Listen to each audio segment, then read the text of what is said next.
વડોદરા શહેરમાં દવાઓ ખૂટે તેવી સ્થિતિ સર્જાય તેવી કોઈ શક્યતા નથી। શહેરમાં દવાઓનો જથ્થો ખૂટે તેવી કોઈ સ્થિતિ સર્જાય તેવી શક્યતા નથી કે દવાઓના ભાવ વધારો પણ થવાની શક્યતા નથી।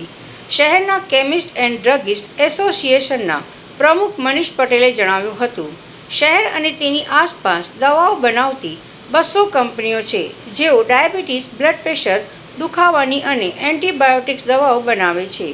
આ કંપનીઓ એટલો જથ્થો બનાવે છે કે તે જથ્થો તેના 50%માંથી શહેરની જરૂરિયાત લગભગ પૂરી થઈ જાય છે, જ્યારે 50% જથ્થો વિદેશ મોકલે છે।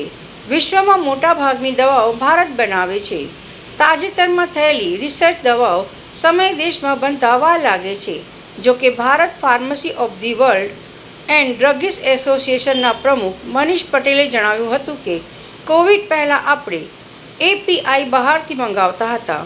કોવિડના સમય પછી સરકારે સપોર્ટ આપતા દવાઓ બનાવવામાં આત્મનિર્ભર માટે કંપનીઓએ કમર કસી હતી, જેના લીધે આપણે વિશ્વમાં દવાઓ સપ્લાય કરી શકીએ છીએ।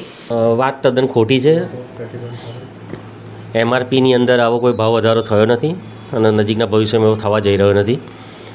રો મટીરિયલની અંદર કંઈક જગ્યાએ ભાવ વધારો જો થોડો ઘણો થયો હશે એ માઇનોર છે અને કદાચ એ જે નુકસાની આવશે એ કદાચ કંપની જ ભોગવવાની છે।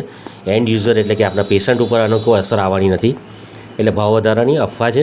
એટલે દરેક આપણા માધ્યમથી વડોદરા શહેર, છોટાઉદેપુર શહેર, જિલ્લા બધાના જનતાને હું કહેવા માગું છું કે chemist and druggist association Vadodara અમારી ટીમ આશ્વસ્ત કરીએ છીએ કે આવા ભાવ વધારો આવે નહીં।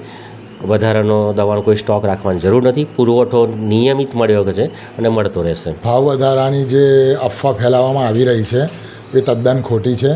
દવાઓમાં ભાવ વધારો કોઈ આવવાનો નથી। દવાઓમાં ભાવ વધારો આવ્યો છે એ કહ્યું કે ચાઇનાથી જે પ્રોડક્ટ મટીરિયલ આવે છે એમાં મેન્યુફેક્ચર લેવલે ભાવ વધારો થયો છે અને મેન્યુફેક્ચરથી રિટેલર સુધી ભાવનો વધારો રહેશે। ગ્રાહકને કોઈ ભાવ વધારો લાગવાનો નથી, કારણ કે એમઆરપી જે એની છે તો એની જ રહેવાની છે।